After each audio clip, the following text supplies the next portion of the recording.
বন্ধুরা, ভারতের অ্যামকে যুদ্ধবিমানে ব্যবহারে ইঞ্জিন তৈরি করার জন্য দুটি দেশ ইতিমধ্যেই ভারতকে তাদের প্রস্তাব দিয়েছে, যার মধ্যে প্রথমে আমেরিকার সুপরিচিত কোম্পানি জিই অফার দিয়েছে এবং তারপরে ফ্রান্সের সুপরিচিত কোম্পানি সাফরানও আমাদের একটি প্রস্তাব দিয়েছে।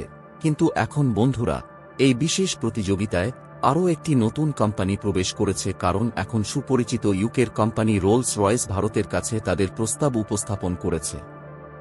বন্ধুরা, সাধারণ যুদ্ধবিমান ইঞ্জিনের জন্য রোলস রয়েস ভারতকে যে অফার দিয়েছে, বন্ধুরা, এটি খুব বিশেষ হয়ে ওঠে। মোট তিনটি বড় জিনিস রয়েছে যা রোলস রয়েস অফার করেছে।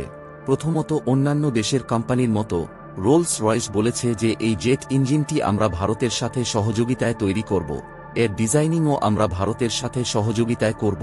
দ্বিতীয় জিনিসটি অন্যান্য কোম্পানি সম্পর্কে। একইভাবে রোলস রয়েস বলেছে যে আমরা ভারতে টেকনোলজি ট্রান্সফার করতেও প্রস্তুত। কিন্তু তৃতীয় যে জিনিসটি আমি বলব তা হল, রোলস রয়েস ভারতকে যে সবচেয়ে উল্লেখযোগ্য জিনিসটি দিয়েছে তা হল, তারা বলেছে যে আমরা ভারতের জন্য যে জেট ইঞ্জিন তৈরি করব তা হবে একটি সম্পূর্ণ জেট ইঞ্জিন। একটি নতুন জেট ইঞ্জিন থাকবে এবং আমরা কোনো পুরানো ইঞ্জিন পরিবর্তন করে ভারতকে দেব না, বরং এটি একটি নতুন জেট ইঞ্জিন হবে যার মাধ্যমে ভারত সেই জেট ইঞ্জিনের পেটেন্ট অধিকার রাখতে সক্ষম হবে।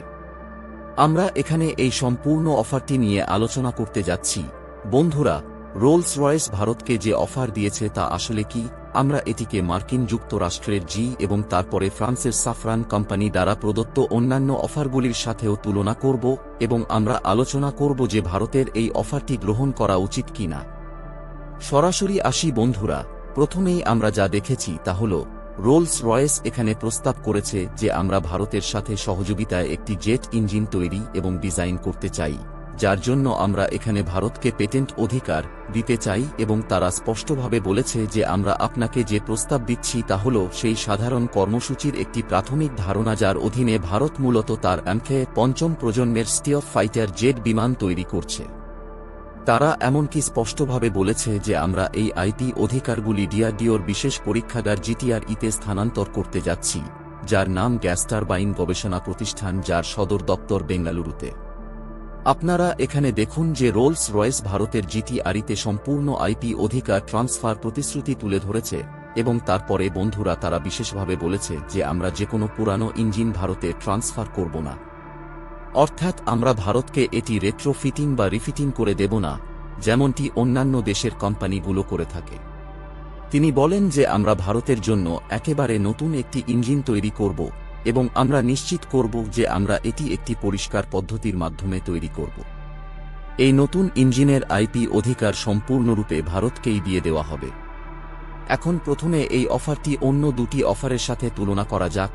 প্রথমত বন্ধুরা, যদি আমরা এটিকে ফরাসি কোম্পানি সাফরানের দেওয়া অফারের সাথে তুলনা করি, তাহলে আপনারা এখানে দেখুন, আজ থেকে ঠিক 1 বছর আগে, গত বছর 2024 সালে ফরাসি কোম্পানিটি বলেছিল যে আমরা আপনাকে প্রযুক্তিতে 100% অ্যাক্সেসও দেব, অর্থাৎ ট্রান্সফার টেকনোলজি আমরাও করব।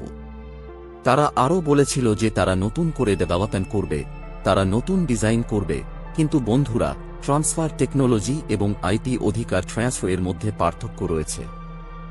ফ্রান্সের অফারে বলা হয়েছে যে এর জন্য আপনার যে প্রযুক্তির প্রয়োজন আমরা তা আপনার কাছে ট্রান্সফার করব, কিন্তু আমরা আপনাকে আইপি অধিকার দিব না। অর্থাৎ আগামীকাল যদি ভারত সেই প্রযুক্তি অন্য কোনো কিছুর জন্য ব্যবহার করতে চায় বা অন্য কোনো যুদ্ধবিমানের জন্য ব্যবহার করতে চায়, তাহলে ভারতের কাছে সেই অধিকার থাকবে না।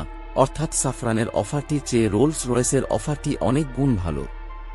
এবং যদি আমি আরেকটি অফার সম্পর্কে কথা বলি, যেখানে আমেরিকান জিই কোম্পানি আমাদের 414 ফাইটার জেট ইঞ্জিন অফার করেছে, তাহলে সেই অফারটি খুবই দুর্বল বন্ধুরা। যেহেতু আমেরিকা কেবল 80% হারে প্রযুক্তি ট্রান্সফার করছে, আইপি অধিকার দিবে না, যখন তারা 100% টিওটিপি অধিকার দিচ্ছে না, তখন এর প্রশ্নই ওঠে না। এবং যদি আমি খরচের কথা বলি, যদিও বিস্তারিত প্রকাশ করা হয়নি, তবে এটি একটি সুপরিচিত সত্য যে আমেরিকা এখানে যা কিছু অফার করে তার খরচও অনেক বেশি। এখন প্রশ্ন উঠছে যে ভারত কি রোলস রয়েসের এই প্রস্তাব গ্রহণ করবে কিনা। আমি আপনাদের একটু ইতিহাস বলি বন্ধুরা, রোলস রয়েসের ইতিমধ্যেই ভারতে খুব গুরুত্বপূর্ণ উপস্থিতি রয়েছে। রোলস রয়েসের আমাদের ভারতীয় সেনাবাহিনীর সাথে একটি খুব পুরনো পার্টনারশিপ রয়েছে, যেখানে রোলস রয়েস ইতিমধ্যেই ভারতীয় সেনাবাহিনীর বিভিন্ন সামরিক প্ল্যাটফর্মের জন্য ১৪০০টিরও বেশি ইঞ্জিন প্রস্তুত এবং সরবরাহ করেছে। তাই রোলস রয়েসের এই ইতিমধ্যেই গঠিত পার্টনারশিপ স্পষ্টতই অনেক আত্মবিশ্বাস যোগায়, কিন্তু বন্ধুরা, এই অফারটিও খুব গুরুত্বপূর্ণ হয়ে ওঠে। এখন দেখুন, রোলস রয়েসের এই প্রস্তাবটি চূড়ান্তভাবে গৃহীত হবে কিনা তা সরকারকেই সিদ্ধান্ত নিতে হবে। তাই আমার মনে হয় ভারতের অবশ্যই এই প্রস্তাবটি নেওয়া উচিত। এ বিষয়ে আপনার কি মতামত অবশ্যই কমেন্ট করে জানান।